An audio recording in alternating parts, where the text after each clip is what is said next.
Welcome back, welcome back, welcome back. Episode 12 of A Day in the Life of a Cowboy Fan. Yes, episode 12. To start off episode 12 of A Day in the Life of a Cowboy Fan, let's go with word of the day.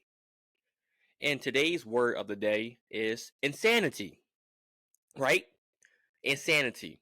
What's the definition of insanity? Well, let's go with Albert Einstein's definition, right? Albert Einstein said the definition of insanity is doing something over and over again, but expecting different results. The Dallas Cowboys front office has insanity, right? Bringing back Mike McCarthy, insanity. More than likely giving Dak Prescott an extension, insanity, because he couldn't get it. He has yet to get it done. Has yet to make it to a conference championship. Has yet to win the Cowboys a Super Bowl. It's been 8 seasons. Insanity. And last but not least, if Dan Quinn doesn't get a head coaching job, he's back as well. Insanity. Right? So obviously the Mike McCarthy thing, insanity. I don't think anyone wanted Mike McCarthy to come back and be the Dallas Cowboys head coach. I see some players on Twitter saying, great move, power move. You're saying that because you're boss. That's like me going to work and saying, yo, boss, you suck at your job. I don't like working for you. You're fired. So what are Dallas Cowboys players are supposed to say? Oh, that's a bad move, right? So Matt McCarthy coming back, nobody really wanted that. Dak Prescott. Pros and cons to that. Because say we do trade Dak or we do cut Dak, that's $60 million drain that we have to pay him, right? Say if we do give him an extension, hopefully he gives a discount and spread some money out so we can get other pieces. Because if Dak Prescott asks for 60 million, he tripping, he disrespectful. He should know deep down he don't deserve 60 million. But I get it. Because if I was in his shoes, I don't care if it's year 12 and we lost every year. I need my money, right? Last but not least, the Dan Quinn move. If he doesn't get a head coaching job, he'll be back. Now, I'll be a lie to tell you I don't like Dan. I didn't like Dan Quinn because before the second half of the season, Dan Quinn was the man. But things change quickly. Dan Quinn's defense has been garbage. Those 3 games were the 49ers, the Bills, and the Packers. Now, the 49ers, they had 6 scoring drives out of 10 possessions. Of those 6 scoring drives, all 6 touchdowns, 42 points. A huge game versus a team with over 500 winning percentage.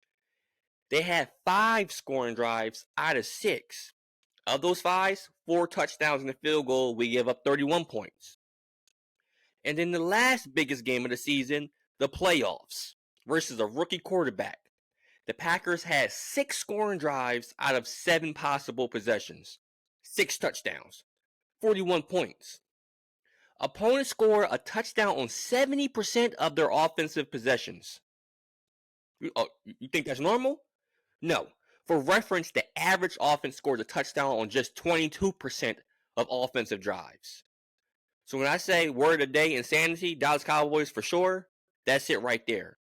Bringing back those 3 pieces where, it's probably not the best move. But, Dan Quinn, he did beat up on Mac Jones. He beat up on Sam Howell. He's a good defense coordinator. Yeah, let's bring him back. The next segment I want to talk about is Dak Prescott, the new Tony Romo. Now, if you think about it, the careers of Dak Prescott and Tony Romo has been very similar. And that's not a good thing, if we're being honest. Basically, both quarterbacks, they're the same. Just think about it. Each quarterback had tremendous regular seasons for the Dallas Cowboys. I emphasize regular seasons. Tremendous. Then both quarterbacks have questionable playoff performances. Each of them has one very, very, very bad performance that sticks out in every Dallas Cowboy fan's head. First one, Tony Romo dropping the extra point. Killed it. When I think of Tony Romo, I don't think of, all the passing yards he threw to Jason Witten and Dez Bryant. I don't think of all the clutch throws he made. All the, pretty good seasons. I think of him dropping that extra point and killing the Dallas Cowboys Super Bowl chances. Straight up. So when I think of Tony Romo, to be honest with you, I'm not having good thoughts. Dak Prescott, his most memorable playoff mishap. Trying to down the ball with no time left and losing to the San Francisco 49ers. Both experiences are equally heartbreaking. If you're a Dallas Cowboy fan, comment below which one is worse. Tony Romo dropping the field goal snap or Dak Prescott trying to down the ball with no time left. I'll be honest with you. I didn't think I'll ever come across something as heartbreaking than Tony Romo dropping an extra point. So I don't know, man. I don't know what instance is crazier. I might have to go with Tony Romo though, because you dropped the dog. It was right there for you. Like Dak, we still had a long shot to score. Tony Romo, yo, just kick the extra point. We good, right? But back on the Tony Romo and Dak Prescott comparison. Both awesome regular seasons, both stinks it up in the playoffs, and it gets even crazier. Tony Romo has a 2-4 playoff record. You know, before we lost to the Packers again, Dak Prescott had a 2-4 playoff record. Now he's 2-5 because he let the Packers spank him.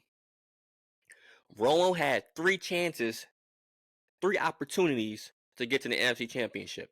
2007, 2009, 2014. Never got there.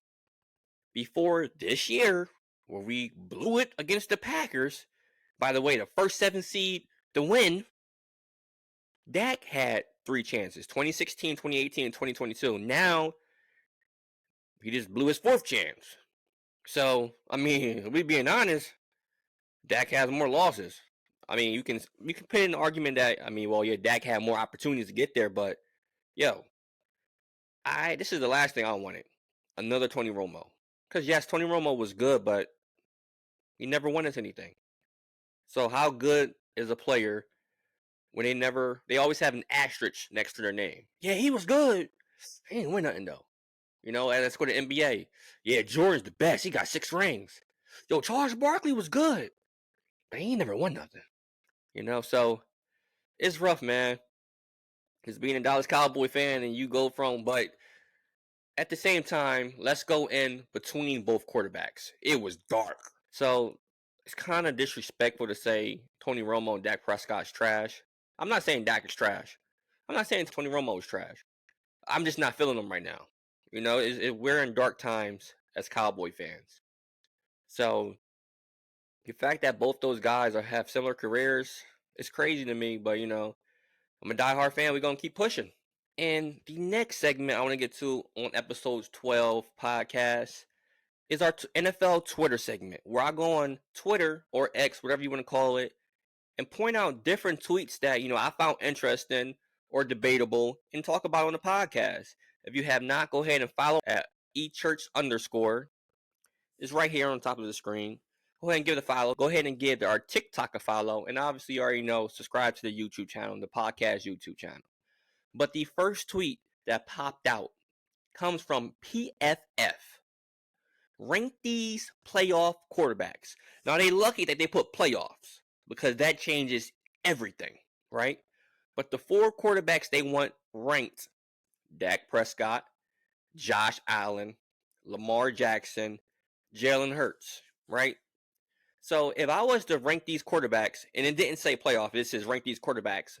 Lamar was 1, Dak was 2, Josh Allen was 3, Jalen Hurts was 4. It's only right. Lamar was first team All-Pro, Dak was second team. Both Josh Allen and Jalen Hurts, they had a crazy amount of turnovers this year, right? But I think I'll still put Josh Allen ahead of Jalen Hurts based on this year. But that wasn't the question. The question was, rank these playoff quarterbacks. And that changes everything. Yeah. Like I said, I'm a diehard Cowboy fan, but I'm a realist. Not delusional. I'm a realist. So if I had to rank these 4 quarterbacks, playoff quarterbacks, number 1, Lamar. He hasn't even played yet, but that's why he's number 1. He got the bye week. He put in work. He's number 1 quarterback in this list. Now what's left is Dak Prescott, Josh Allen, and Jalen Hurts. Well, of those three, only one is still playing. Josh Allen. So Josh Allen's number 2, right? He went from 3 to 2 because regular season he was 3.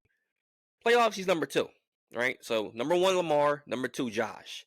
Now all we have left is Dak Prescott and Jalen Hurts. Who comes in at 3 and who's 4, right? And now just thinking about both performances, we go off stats. Dak had better stats. He threw for like 400 and like 4 touchdowns. But like I said, I'm not delusional. Most those stats, was in garbage time, right? Jalen Hurts, he didn't have too good of a game. Now, he was missing his number 1 receiver in A.J. Brown. Devontae Smith did his thing. But like that whole game, it just, I don't know. Jalen Hurts this year as a whole didn't have a great season. Last year, he was awesome. This year, he didn't really have a good season. I don't know, was it the offensive scheme? I don't know if it was, just that next year slump after having an MVP performance. I don't know what it is, but if I had to rank them, being non-biased, I probably will put Dak number 3 still, because he did, even though we threw the ball 60 times, even though it was garbage time, he had some nice throws. He was feeding Jake Ferguson. He had 3 touchdowns alone, and he kept playing, even though he was getting beat up on the whole game. He kept playing through it, and he tried to get us back in the game. So if I had to rank these 4 quarterbacks, I go Lamar, Josh Allen, Dak Prescott, and Jalen Hurts. The next tweet I've seen on Twitter. Again, if you're not following us, go ahead and follow me at eChurch_ on Twitter or X, whatever you call it. The next tweet, it comes from Micah Parsons and Skip Bayless, right? So Micah Parsons responded to something that Skip Bayless said. Skip Bayless tweeted, "Can't wait for Micah Parsons' podcast tomorrow. That's what he does best." First off, Skip Bayless, you're tripping, right? That's not what he does best. Secondly, Skip Bayless, you don't speak for the Dallas Cowboys nation anymore because you're a fake fan, right? You throw people's jerseys in the trash game after game, right? At least we do it at the end of the season when we lose and the season's over. You do it every game. In your eyes, you're not allowed one bad game. So, to be honest with you, I don't even think Skip Bayless is a true Cowboy fan. Let's be honest. Let's call a spade a spade. He's never celebrating. He always pointing out something wrong. He always doubting us. And you're coming at our best player, Micah Parsons? So again, Skip Bayless tweeted, "Can't wait for Micah Parsons' podcast tomorrow. That's what he does best." Tripping. Now, Micah Parsons responded. Skip thought he had he had a little weak enemy, a weak target, and that Micah wasn't going to respond. Oh, Micah responded. Micah said, "You just a hating ASS mother effer who was mad I didn't want to do your show. Where was this when you were on my NUTS Peanuts wanting me to come on your show every Tuesday? You lame AF, Skip, fake ASS Cowboys fan." So, Micah Parsons took that personal. You see, the best thing you do is your podcast. You know what I'm saying? And Micah Parsons wasn't having it. He said, "Yo, you lame." Basically, that summarized what he said. You lame. You wasn't saying that when you was begging me to come and do your show. But now, since we lost, since I didn't have a great game, you saying I can't play football good anymore? I'm a better podcaster than football? Yo, get off my sack. That's what Micah Parsons said. For anybody who needed clarity, that's what he said. He basically said, "Skip Bayless, go on about your business, cuz you make your money off talking about me." In other words.